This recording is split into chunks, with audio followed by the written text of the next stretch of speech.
This is the moment we've all been waiting for the thousands in attendance and the millions watching around the world.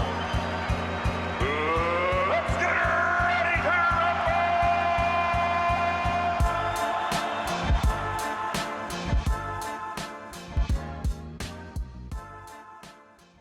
Welcome to the Junkyard Pod. I'm Tony Pesta, joined by Jackson Flickinger, and the Cleveland Cavaliers have continued to open up this season with nothing but dominance. They won last night's game in a near wire-to-wire victory. Jackson, the Cavs have left us with very little to complain about so far, and while we are going to spend most of this episode raving about the team, I'm sure, we are going to start with one thing that we both think the team can improve on, and that's the defensive side of the floor. Look, they've been more than good enough on that end to be 17-1, but there's some trends that we're keeping tabs on. You wrote a great story on Fear the Sword about one of those trends in particular, so why don't you share with our wonderful audience what that is? Basically, thank you for having me on this lovely show, Tony. It's always good to be here. The Cavs defense is not what's leading to the wins. If you are just waking up from a coma and you haven't seen any Cavs games this year, you'd say, wow, the defense is really good. They're 17-1. No, it's the offense that's leading it.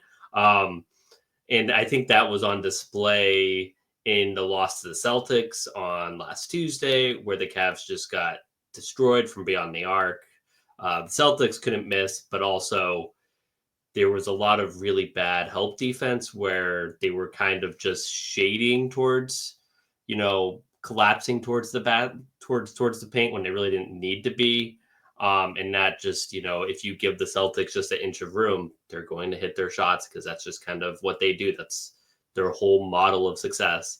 So that really came back to bite them. And that's something that's kind of been lying underneath the surface all year. The Cavs' own really good three-point shooting has masked that a good amount, but it's been there. And it's something that we've actually talked about ever since we started doing the pod. We've talked about how the Cavs' three-point defense is kind of frustrating.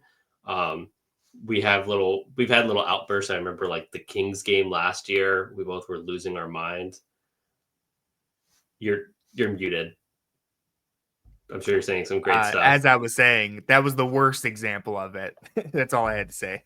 Yeah. So, and there was also like a Thunder game.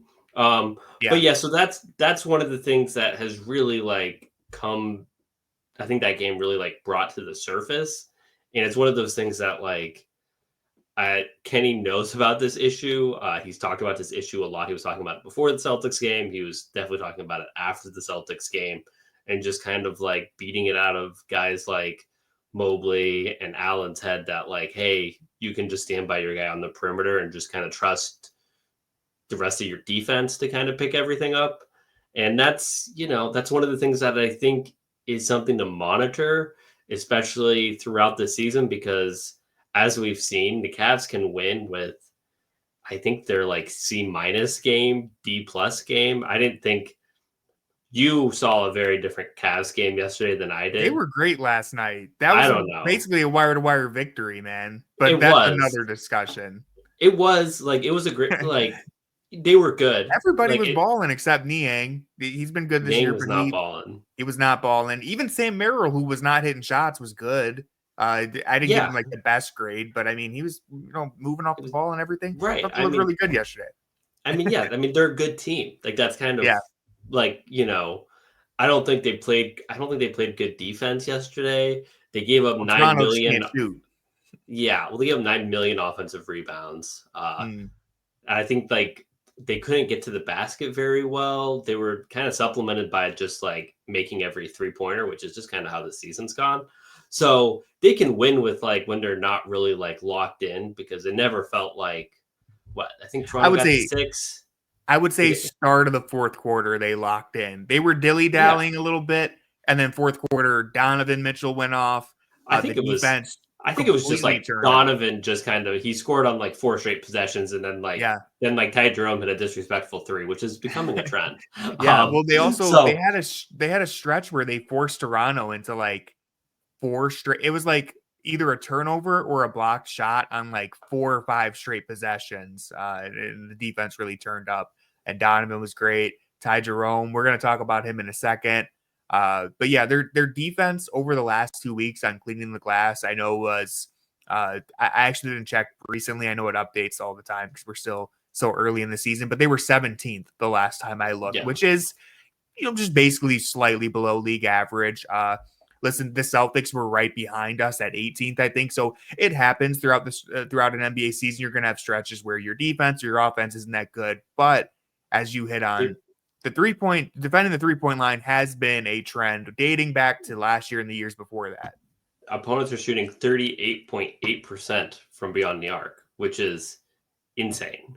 So it's one of those things that I think they just kind of let their opponent get sort of comfortable with getting some of those catch and shoot threes. And then it starts to like snowball. And that's, when you get a team like the Celtics, and really it's not like when you get a team like the Celtics, because there is only one Boston Celtics.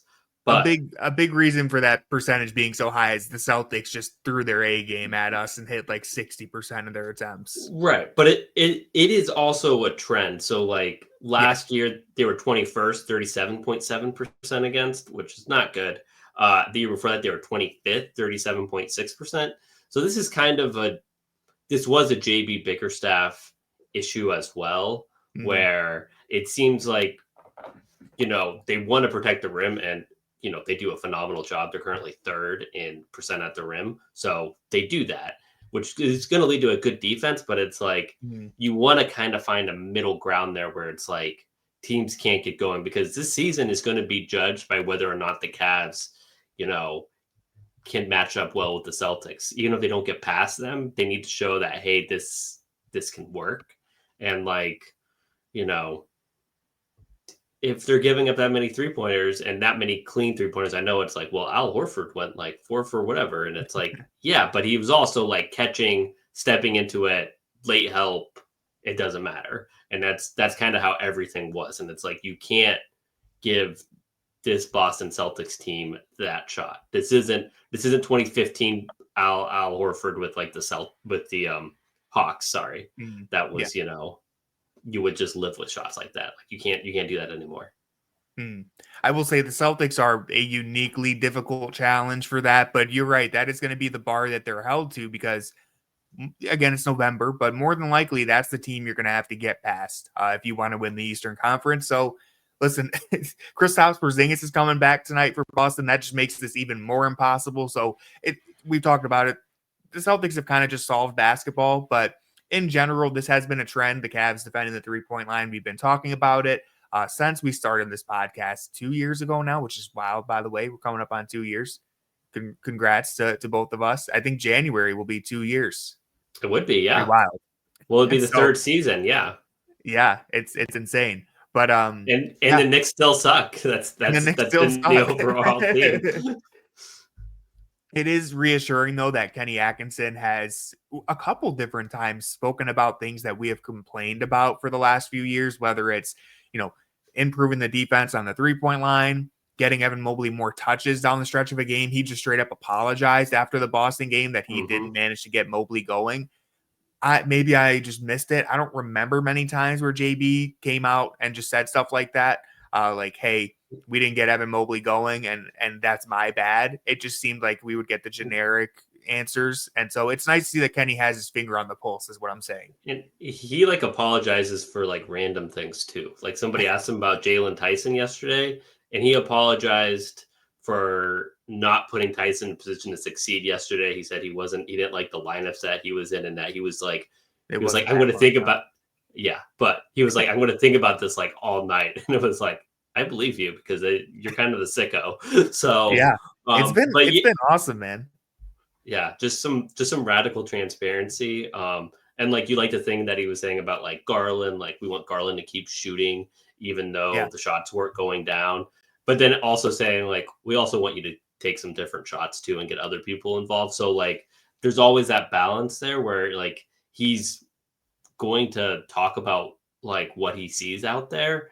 And it's encouraging to know that like, we're all seeing the same things, and that when he does talk about it, you usually see a result like something get better because of he's, pointing that out and stuff. So, it's really encouraging. And that's why I'm so excited for Sunday. Like, I don't know if the Cavs are going to win because beating the Celtics is hard, but I just want to see, like, does the process look different? Like, does anything look different at all? So yeah, I'm excited. And I'm they'll really have excited Isaac too. Okoro. Yeah, they haven't lost a game with Okoro yet this year. With Kenny, just to give JB some credit, I will say it's not like he completely neglected these issues or acted like they didn't exist. I think part of it is, one, Kenny is just, more experienced at this point in his career, and he has the benefit of complete buy-in right now from this Cavs team. When he says he wants to get something done, they're listening to him and they're attempting to adjust. So that's obviously something to keep in mind. I want to wrap up my thoughts on the opponent three-point shooting real quick just by saying two things. One, so a lot of opponent three-point shooting can be luck-based, but there are things that you can control. You can control how many three-pointers you give up to a degree. More specifically, you can control where those shots come from. So, for example, if you're defending the Cavs, you don't want Sam Merrill to get an open three-point look. He's one guy who you're not going to rotate off of unless it's absolutely necessary. With Donovan and Darius, you want to make them work for their three-pointers, not allowing them to get those in-rhythm pull-ups, but, chasing them off the line and making sure that they're taking difficult step-back, leaning jump shots. So when you flip that to the Cavs perspective and how they can improve, it's just doing a better job of funneling the ball to the poor three-point shooters and making life more difficult for the premier shooters. And that, you mentioned this, a lot of it falls onto the backcourt, but it also falls a lot on the bigs learning how to adjust when and where they need to help. It's hard to break that natural instinct for Mobley and Allen of protecting the rim, which they do a great job of, and that's the foundation of your elite defense. But there's a delicate balance that the Cavs are still searching for, and hopefully Sunday is going to be a great a measuring stick game to see where they end up on that spectrum. Do they end up overcommitting to the three-point line, and now it's just a runway to the rim, or how does this go down? Do they end up finding that balance? I'm really interested to see. Yeah, the Junkyard Pod is not a podcast that says that opponent three-point makes our luck.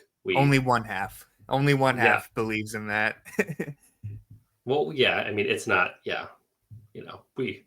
we've been over this a lot, so yeah, we won't open up our luck-based argument again, but Jackson does not believe it's luck-based. I believe part of it is luck-based. You can decide for yourself in the comments. Yeah, if it's 3 years in a row, it's certainly, that's really unlucky. There's the part that they control that they're not doing a great job of, but you can't. And that's you don't know if Al Horford's going to shoot 4 or 5 again. Like, even if you leave him open, he could end up just not being off. But we got to talk about someone it's not a fluke and he's not just getting lucky. That would be Ty Jerome. Now, why is the Y not capitalized, but everything else is? I just wondering. I wanted his last name to be. I wanted his last name to be the one that pops. I just wanted. It's Ty Jerome. He's the Jeromean Empire. Jerome wasn't built in a day, as some of our Fear the Sword commenters have said. Now, I've already done a lot of yapping about Ty Jerome on this pod. I did in the previous one, and I do it on the live streams. But we can't talk enough about him. This season that he's having, it's been so great. Jackson, how impressed are you with the Jeromean Empire? It's insane. If you go to freethesword.com, you will see that basically every article is about Ty Jerome. And for whatever reason, they don't really take good pictures of Ty Jerome. So, you're really, this struggling. They really need to get some good ones for us. Getty, USA Today, figure it out. Ty. Yeah. Please do. There was the moment in last game where he did the chill guy pose and he's just standing there for 30 seconds uninterrupted. How did we not get a photo of that? I got a photo. Is there a photo of it? I didn't see one. Yeah, USA Today. USA Today. That was on my. That was on my story. Okay. I didn't read it. This is a really disappointing way to figure that out. But anyways, don't be like Tony. Go to fearthesword.com and read the story. But yeah, there's so many Ty Jerome stories I can't keep track anymore. Exactly, that's true. But yeah, what was the question? How good is Ty Jerome? Are you surprised by Ty Jerome? How good is he? How good is he? Are you? Well, you would love my article from last night because I went around to random Cavaliers and asked them how good is Ty Jerome, and got some very interesting answers. Kenny Atkinson, Donovan, right? No, because I didn't ask Donovan. Donovan just gave Oh. that on his own. Somebody else asked Oh, him. okay. But Kenny was just like, he didn't really he doesn't usually pause often, but whenever he's thinking, he just like really pauses and he's like, I don't know, you just have to keep playing him. And it's like, yeah, that's true. And guys like Sam, I would say have like Sam Merrill. He was kind of like surprised by how good he's playing, and like just saying like right now, like he's really impressive. And then guys like, I really like talking to Craig and Jalen Tyson about this, because they were they're not as experienced in the league. So Craig was just like, yeah, I saw this coming the whole time. He pulled the LeBron meme where Yeah, he's been on this train for a while. And Jalen Tyson's like, yeah, like the first time I saw him play, I was like, wow, this guy's amazing. So saw him play in September for the first time. I don't doubt it. Right. So many people walk away with that impression. Right. Like even Kobe Altman. So anyways, it's just really funny to get like a wide range of like answers and perspectives on this, where it's like at some point, instinctively that like it's going to cool off, but like, and I know he's shooting like 54% from three. That's many would say that's unsustainable, but that could just be luck, and luck can go on for 3 years. We're a quarter into the season now, so it's looking like it's sustainable. But the way it's gonna come down. But the way he gets into the paint and the pace he plays with is still really like useful. So, and he just takes those shots from so far away. Like he's not like, he doesn't generate them unlimited the same way. Range. He doesn't like generate them the same way that like Garland and Mitchell does. He doesn't do it with force. He just kind of like transition threes. He's never passed up a transition three. Like he doesn't get a lot of spot up threes, but he does like anytime off the dribble. If somebody like sinks just a little bit, it's just automatic. So but I think that his ability to get to the paint and like create angles and stuff, that was what had really impressed me at the start of the year. It feels like the 3-point shooting has just consistently gotten more outrageous. So if he keeps doing the little things right, and it's not like even if he missed his next 23 pointers, teams are still going to have to go over screens, because it's like it's on the scouting report how like, hey, this guy can hit 6-7 threes in a game if you don't cover him. So I think that I don't think it's going to keep going to this extent, but it's like he's going to be really good if you just keep giving him minutes. And have you looked at his per 36 numbers? No, you tweeted them though, right? I think I saw them there. Yeah, I don't have them memorized, but they are insane. So he is currently third on the team in per 36 points, points per 36 minutes. It's just insane. He's playing like 18-ish minutes a game or something like that. So like not enough. Yeah. His stats are unbelievable. I tweeted this one today, but entering the season, Ty Jerome for his entire career had just 6 games where he recorded 20 or more points. So he did it 6 times.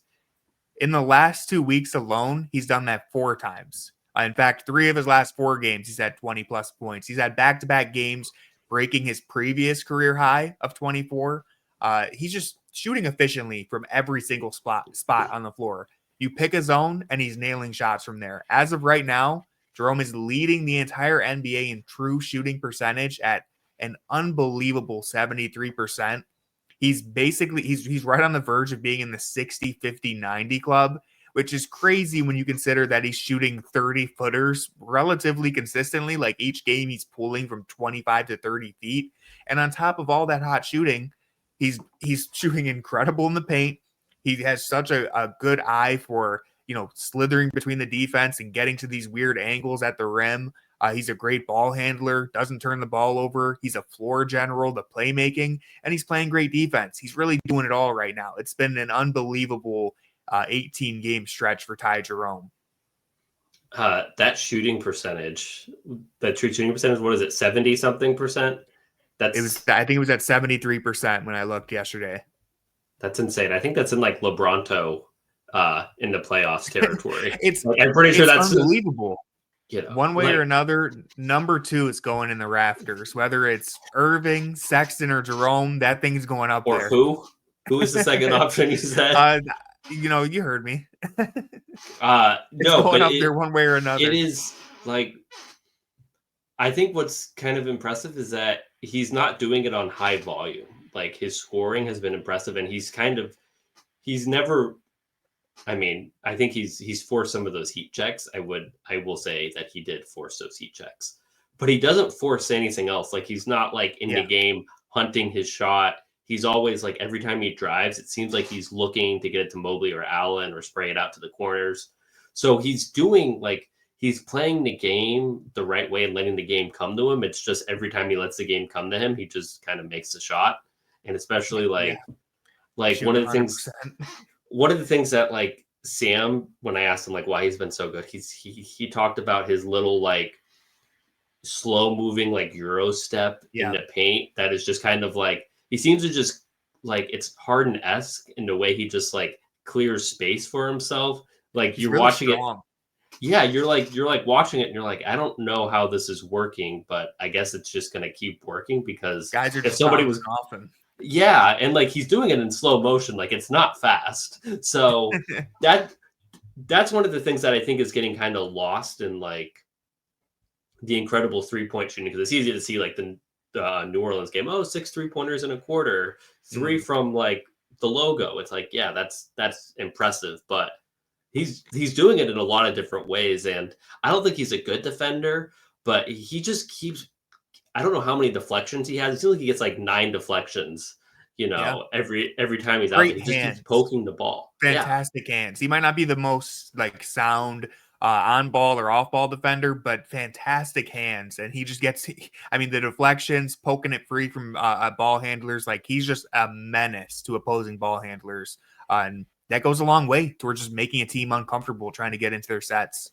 Yeah, and it's borderline rude how he does it to like other backup point guards. Like, he just keeps doing it. Bullies them. Yeah. So, he's doing it in a lot of different ways. So like, even when he does cool off from 3, he should still be like a really good, productive NBA player, which is crazy because only you in the entire world said Ty Jerome would be good. And I think that was just a joke. So I was like halfway serious. I thought he could be good. I didn't think he'd be 6th man of the year. But hey, sometimes I know ball, I guess. Even when I don't know, I really do. He's been doing everything.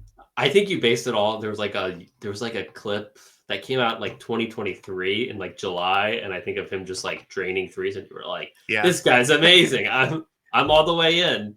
So the jumper's legit. The jumper's definitely legit. And even when the shooting regresses a little bit, assuming it does, we already mentioned it. It's the playmaking. It's the feel for the game. It's the fact that he's not like a streaky volume shooter where he's getting shots up every single night, no matter what. It's basically, does he have it going? The answer is yes. He's going to put shots up. If he doesn't have it going, he's going to get others involved. He's a really smart player, and he understands his role, I think, which goes a long way. Yeah. So it's insane, and it's only going to keep going. The Ty Typhoon Jerome, is not going to stop. Of the year. The Typhoon. Last note on Jerome before we move on to our final topic. Listen, guys, I just want to say for the record, we are under no obligation to call him Milk. I know that's his nickname on Basketball Reference. Jackson, have you seen this? I have not seen this. You should be thankful. And Cavs Twitter has been doing it. The Chasedown guys discovered it last year, and it's funny. It's funny that his nickname on Basketball Reference is Milk, but I'm just letting everyone know we don't have to do it. We can choose to change the nickname. The microwave, some people have Tristan Thompson attempted. No. I don't think it works. I don't think Milk. We should not be calling him Milk. We don't have to do this. Call him the Typhoon. I'm good with the Typhoon. Call him a chill guy. Do whatever. Just don't have me calling him Milk, please. No, do not do that. Do not. To wrap up this episode, we are going to take a quick glance at the upcoming schedule, just as far as next week. So the next couple games. On Wednesday, they play versus the Hawks. Friday, they play the Hawks again. That's an NBA Cup game. Sunday, they rematch the Boston Celtics, and on Tuesday, they play their final NBA Cup game against the Wizards. Jackson, what are you hoping to see during this stretch against the Hawks twice, the Celtics, and the Wizards? Well, I would like to see them have good showings in the NBA Cup, obviously. I think that would be very helpful, but it's hard not to look at that schedule and just focus on the Celtics. That's the biggest game, the Celtics.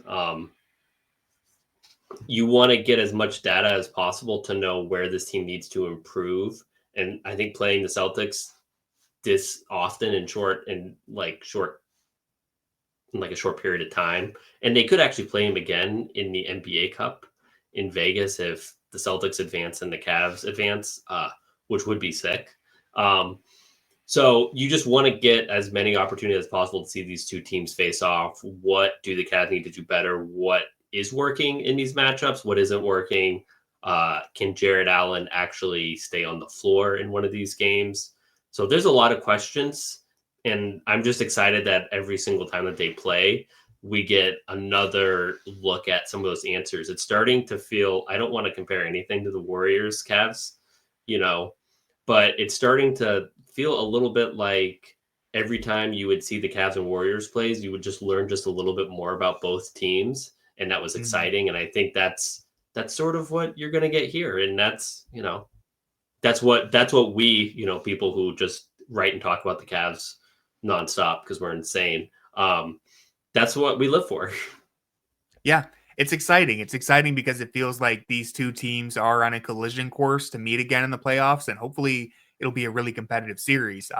Personally, I want to see Garland have a big game against Boston just for his confidence and just to, get a proof that like he can overcome this defense. He can have a big game against them. But to talk about the NBA Cup real quick, right now, the Cavs, they're unlikely to win their group unless Boston, manages to drop a game to Chicago there.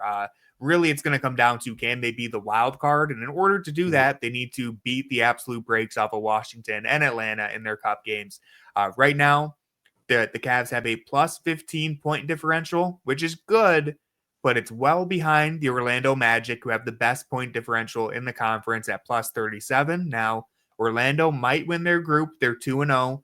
The New York Knicks are also 2-0 in their group, so we'll see how that shakes out. But one of those teams have to lose, though. One of those have to lose, yeah. Right. So hopefully the Magic just make the Cup, and we don't have to worry about overcoming that plus 37 point differential. But the main gist here, because we could go through the point differential of every team and the schedule and all that, just run up the score as much as you can against Atlanta and Washington. If you want a chance of making it to the knockout round, it's probably going to have to be through that point differential in the wild card.